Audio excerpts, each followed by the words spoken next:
చాలామంది భార్య మీద భర్త, భర్త మీద భార్య వచ్చి మాకు ఓపీలో వచ్చిన తర్వాత చెప్తుంటారనమాట. సార్, నా భర్త పడుకున్న తర్వాత భయంకరమైన గురక పెడుతున్నాడు. ఆ గురక వల్ల నేను నిద్రపోయి చాలా కాలం అయింది సార్ అని చెప్తుంటారు. అది ఒక రకంగా ఒకళ్ళు అలా కంప్లైంట్ చేస్తే కొందరు ఏం చెప్తారంటే, ఆ గురక పెట్టి నిద్రపోతూ మధ్యలో ఎవరు గొంతు పిసికేసినట్టుగా అల్లాడిపోతాడు సార్. మరి ఏమవుతుందో ఏంటో కూడా తెలియదు, చచ్చిపోతాడేమో అని భయం వేస్తుంది నాకు.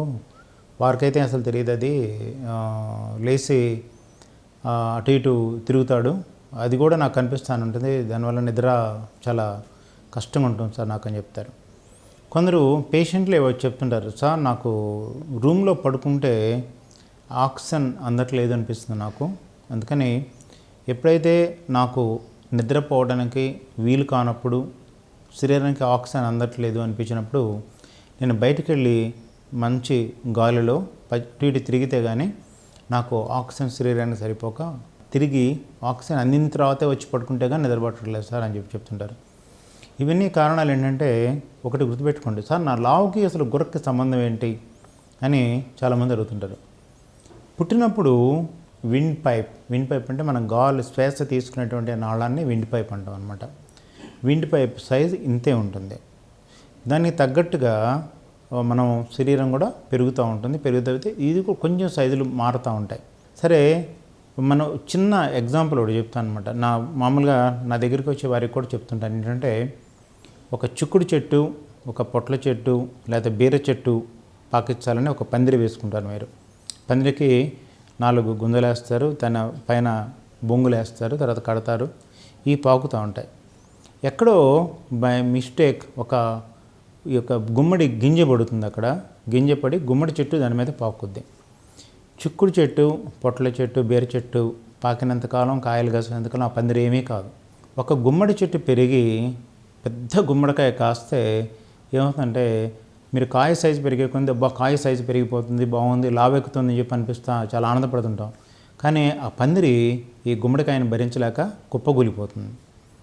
అంటే సింపుల్ ఎగ్జాంపుల్ మీకు చెప్పింది నేను ఏంటంటే, చిక్కుడు, పొట్ల, బీర పెరిగితే పడని పందిరి ఈ గుమ్మడికాయ వల్ల పడిపోయింది. కారణం ఏంటంటే, దాని బరువు ఇది భరించలేకపోయింది.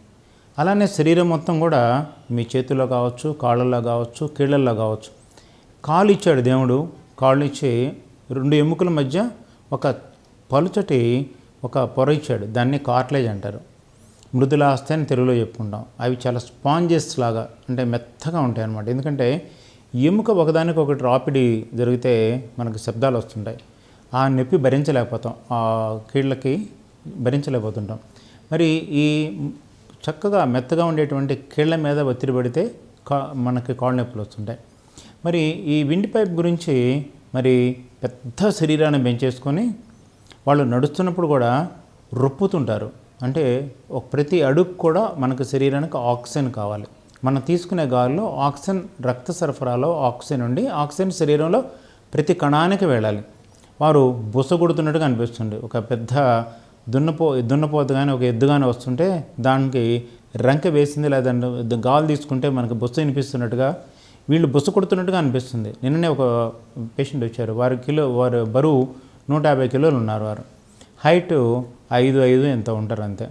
150 కిలోల బరువుని తీసుకెళ్ళి ఆ విండ్ పైప్ మీద దానికి ఆక్సిజన్ ఏమంటే వారే అడుగుతున్నారు, సార్ నాకు గురక టెస్ట్ చేయించండి సార్, నాకు మిషన్ పెట్టించి ఆక్సిజన్ అందేది చేయండి సార్, నేను అసలు పడుకోలేకపోతున్నాను అని చెప్పి.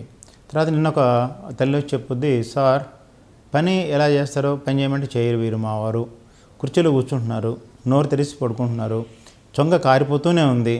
సరే నిద్రపోతున్నారా అంటే నిద్రపోరు, తలకాయ ఇలా వంచి పడుకుంటారు. ఒక గంట నిద్రపోతారో గంట కూడా నిద్రపోరో తెలియదు, ఆక్సిజన్ అందక చచ్చిపోతున్నాడు సార్, ఆ పొట్టలా వేసుకుని ఏం పని చేయట్లేదు సార్ అని చెప్తున్నారు. అందుకని శరీరానికి మన ఎత్తుకు తగ్గట్టుగా లావు ఉంటే శరీరానికి ఆక్సిజన్ సరఫరా చాలా చక్కగా ఉంటుంది. ఆక్సిజన్ సరఫరా చక్కగా ఉంటే శరీరం చక్కగా పనిచేస్తుంది.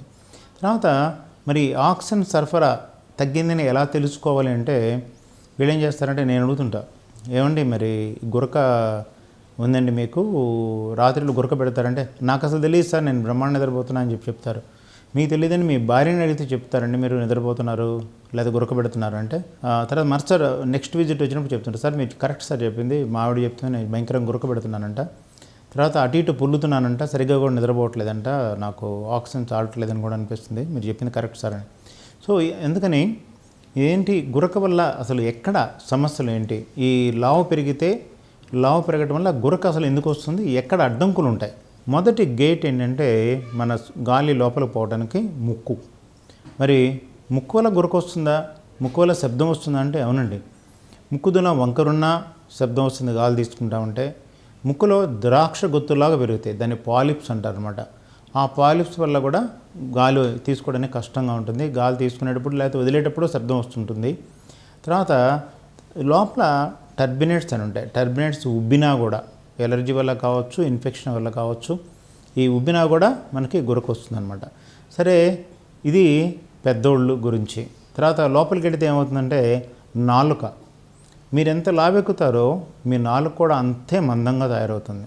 సార్ నాకు ముక్కు బాగానే ఉందనిపిస్తుంది, నాకు ఏదో నాలుక వెనకబడిపోతుంది సార్, నేను పడుకున్నప్పుడు నాలుక వెనకబడి నేను గాలి తీసుకోవడం చాలా కష్టం, ఉక్కిరి బిక్కిరి అయిపోతున్నాను సార్ అని చెప్తుంటే కరెక్ట్, అది నాలుక వెనకబడిపోవటం ఒకటి.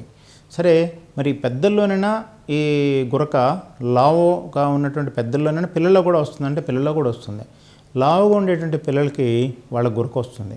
అంటే లావుకి పిల్లల్లో అయినా సరే గురక వస్తుంది. కారణం ఏంటంటే ముక్కు కారణం కావచ్చు, ముక్కు వెనకాల పెరిగేటువంటి మాంసం ముద్దలాగా ఉంటుంది, దాన్ని ఎడినాయిడ్స్ అంటారు.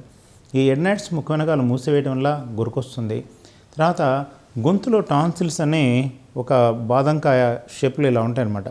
ఇలా 2 టాన్సిల్స్ ఉండాల్సిన పరిమాణం కంటే ఎక్కువ పరిమాణం ఉంటే ఇక్కడ గాలి తీసుకోవడం, సరే వాడు ముక్కుతో గాలి రావట్లేదని చెప్పి నోరు తెరిచి గాలి తీసుకుంటాం అంటే నోట్లోంచి కొన్ని గాలి సరిగ్గా పోదు. కారణం ఏంటంటే ఈ టాన్సిల్స్ 2 ఇలా వచ్చేస్తాయి అనమాట. ఇలా వచ్చేసేసి గాలి తీసుకోవడం కష్టం అవుతుంది, మింగడం కూడా కష్టంగా ఉంటుంది. సో అందుకని చిరునాలుక, అంగిలి, తర్వాత టాన్సిల్స్, దాని తర్వాత నాలుక. సరే, ఇక్కడి నుంచి బయలుదేరిన గాలి ముక్కు వెనకాలకు వస్తుంది. ముక్కు వెనకాల మనం గాలి తీసుకున్నప్పుడు ఏమవుతుందంటే చిరునాలుక, అంగిలి కిందకు వస్తుంది. కిందకు వచ్చిన తర్వాత గాలి నాలుక వెనకాలకు వెళుతుంది. నాలుక వెనకాల నుంచి మళ్ళీ స్వరపేటికలోకి వెళుతుంది. అంటే అది ఇంకో గేట్, 4వ గేట్ అనమాట. అక్కడ ఏమవుతుంది, స్వరపేటిక పైన ఒక ఆకు ఆకారంలో ఒక ఇది ఉంటుందన్నమాట, ఎపిగ్లాటిస్ అంటారు దాన్ని. అది మనం గాలి తీసుకున్నప్పుడు పైకి వస్తుంది, మన అన్నం తినేటప్పుడు ఇది మూసుకుపోతుంది అనమాట. ఎందుకంటే ఈ విండ్ పైపులోకి గాలి తీసుకునేటువంటి నాళంలోకి మనం తీసుకునే ఆహారం కానీ నీరు కానీ పోకూడదు. పోతే ఉక్కిరి బిక్కిరి అయిపోతుంది, దగ్గు వస్తుంది, గాలి తీసుకోవడం కష్టం, చచ్చిపోతుంటారు. ఒకసారి ఎముక అడ్డంబడి చచ్చిపోయారు, లేకపోతే మాంసం ముక్క గొంతుకు అడ్డంబడి చచ్చిపోయారు అంటారు. ఇది కారణం ఏంటంటే ఆ శ్వాస నాళానికి అడ్డం పడితేనే చచ్చిపోయేది అనమాట. అంటే అప్పటికప్పుడు ఇలా ఫ్యూ సెకండ్స్, ఫ్యూ మినిట్స్ గాలి తీసుకోవడం కష్టమైతేనే చచ్చిపోతున్నప్పుడు రోజుకి చాలా ఎన్నో గంటలు ఆక్సిజన్ శరీరానికి అందకపోతే ఏమవుతుంది? శరీరానికి ఆక్సిజన్ అందకపోతే రక్తపోటు పెరుగుతుంది. రక్తపోటు వస్తే గుండె వేగంగా కొట్టుకుంటూ ఉంటుంది. గుండె విశ్రాంతి తీసుకోవాల్సిన సమయంలో ఎక్కువగా కొట్టుకోవడం వల్ల రక్త సరఫరా పెంచి ఆక్సిజన్ కణాలకు అందించాలని అది ఎక్కువగా కొట్టుకుంటూ ఉంటుంది. రక్తపోటు రావడం ఒకటి, సడన్గా హార్ట్ అటాక్ రావడం ఒకటి. ఈ మధ్య కాలంలో చూస్తే రాత్రి దాకా బాగున్నారండి, రాత్రి పడుకున్నారు, కాకపోతే డ్రింక్ చేశారు, బాగా నాన్ వెజిటేరియన్ కూడా బాగా తీసుకున్నాడండి, మాతో ఉన్నాడు, బాగా చక్కగా కౌలు చెప్పుకున్నాం, అంతా బాగానే ఉంది, కానీ కుర్చీల నుంచి లేవలేదండి, ఆ కుర్చీలో అలానే కూర్చున్నాడు, ఉదయం లేస్తే ఆ కుర్చీలో ఎక్కడైతే కూర్చున్నాడో అక్కడే చచ్చిపోయి ఉన్నాడంటే మాకు మరి ఏమైందో కూడా తెలియదని చెప్పి అంటారు అనమాట. కారణం ఏంటంటే ఈ గురక. వారు ఆ కుర్చీ నుంచి లేవలేకపోతుంటారు. సో ఈ లావు వల్ల కుర్చీలో అక్కడే కూర్చోవడం. ఇప్పుడు ఈ మధ్య చాలామంది చెప్తున్నారు అనమాట, ఒక చోట గంటల కొద్దీ కూర్చుంటే ఈ స్మోకింగ్తో సమానం అని, పొగ తాగటంతో చాలా సమానం అని. పొగ తాగటం వల్ల ఇచ్చే నష్టాలు ఈ లావు వల్ల ఒక చోట అలానే కూర్చోవడం వల్ల కూడా జరుగుతూ ఉంటుంది. అందుకని శరీరం ఎంతవరకు ఉండాలో లావు, ఎత్తుకు తగ్గట్టుగా లావు ఉండాలి మనం.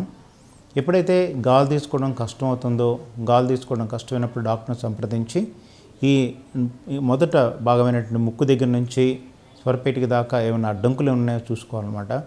తర్వాత దీనికి ఒక టెస్ట్ చేస్తారు, దాన్ని స్లీప్ స్టడీ అంటారు, లేకపోతే కరెక్ట్గా చెప్పాలంటే సైంటిఫిక్గా దాని పేరు పాలీసోమనోగ్రఫీ అంటారు అనమాట. దీంట్లో ఏంటో తెలుస్తుందంటే మీరు ఎన్నిసార్లు కదులుతున్నారు, ఎంతసేపు చక్కగా నిద్రపోతున్నారు, ఆక్సిజన్ సాచురేషన్స్ ఎలా ఉన్నాయి, మీరు సరిగ్గా నిద్రపోతున్నారు లేదా, ఇవన్నీ దాంట్లో రీడింగ్ అన్నీ రికార్డ్ అవుతాయి అన్నమాట. కాళ్ళు కదలిక ఎలా ఉంది, చేతుల కదలిక ఎలా ఉంది, తల కదలిక ఎలా ఉంది, అన్నీ కూడా రికార్డ్ అవుతాయి పాలిసోనోగ్రఫీలో.